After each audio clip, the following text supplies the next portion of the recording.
만물은 분명 짝을 이루며 존재하는 것 같아요. 그런데 왜 그럴까요?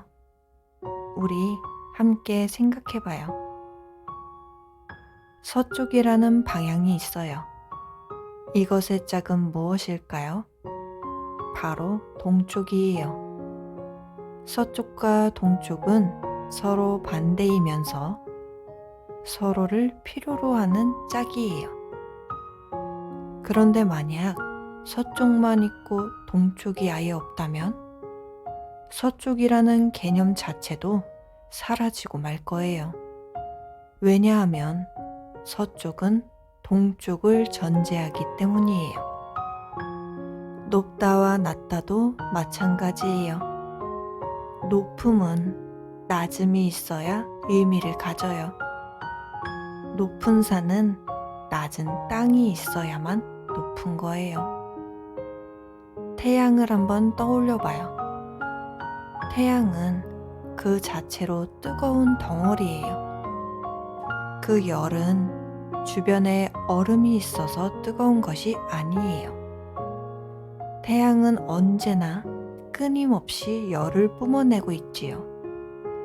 그런데 태양 옆에 더 뜨거운 물체를 가져다 놓으면 어떤 일이 일어날까요? 놀랍게도 태양은 이제 열을 뿜어내는 것이 아니라 열을 흡수하게 돼요. 정말이에요. 이것이 과학적 진실이에요. 결국 뜨겁다는 것도 더 차가운 것이 있을 때에만 의미를 가지는 거예요. 짝이란 이런 거예요. 상대적인 존재.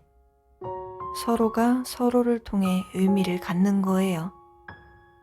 세상에 만약 하나의 사물만 존재한다면 그것은 아무런 의미도 가질 수 없어요. 무엇이라 말할 수조차 없는 거예요. 모든 존재는 역존재로부터 존재하게 돼요. 그래서 우리는 알 수 있어요. 짝이란 다른 말로 균형이라고 부른다는 걸요. 자연은 항상 균형을 이루려는 힘을 품고 있어요. 그런데 여기서 주의할 점이 있어요. 균형이 잡혀 있을 때는 우리는 왜? 라고 묻지 않아요. 왜라는 질문은 균형이 깨어졌을 때 비로소 등장하는 거예요. 균형이 있을 때는 그 자체로 충분해요. 그 자체가 이미 대답이에요.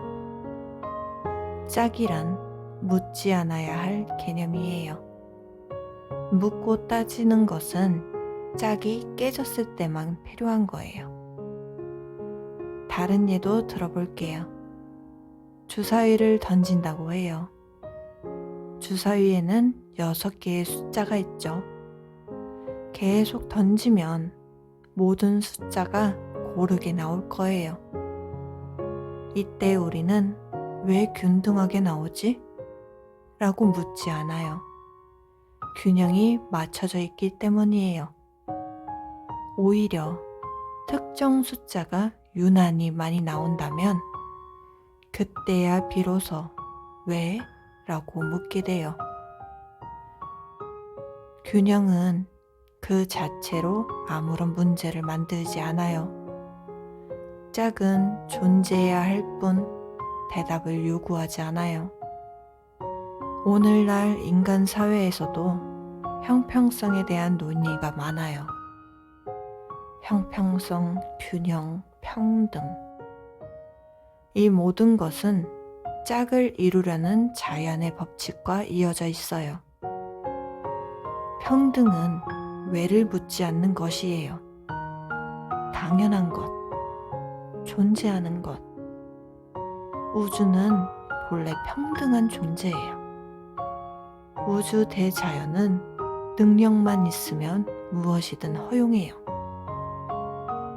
하지만 단 한 가지 조건이 있어요. 반드시 짝을 이루어야 한다는 것. 이것이 우주의 유일한 규칙이에요. 그리고 이제 조금 더 심오한 질문을 해봐요. 우주는 왜 존재하는가? 현대과학은 이렇게 말해요. 처음 우주는 완벽한 균형을 이루고 있었어요. 그러다 대칭성이 깨지면서 우주가 태어났다고요. 과학자들은 이것을 자발적 대칭성 파괴라고 부릅니다. 균형이 깨져서 우주가 생겨났어요. 그렇지만 그 이후로 우주는 다시 짝을 이루어 균형을 회복하려고 해요. 짝의 개념은 자연이 스스로 선택한 길이기도 해요. 주사위를 던졌을 때 어떤 숫자가 나오면 그 반대쪽에서 균형을 맞추려는 움직임이 생겨요. 세상에 기묘한 현상이 나타나면 그것을 상쇄하는 짝이 나타나요. 그렇게 해서 우주는 아무 탈 없이 영원히 흐를 수 있는 거예요. 물론 짝의 우주에서도 가끔 균형이 어긋나는 일이 생겨요. 이것이 바로 대칭성 파괴예요. 이 문제는 나중에 좀 더 자세히 다룰게요. 오늘은 짝의 존재 이유를 여기까지 마음에 담아두기로 해요.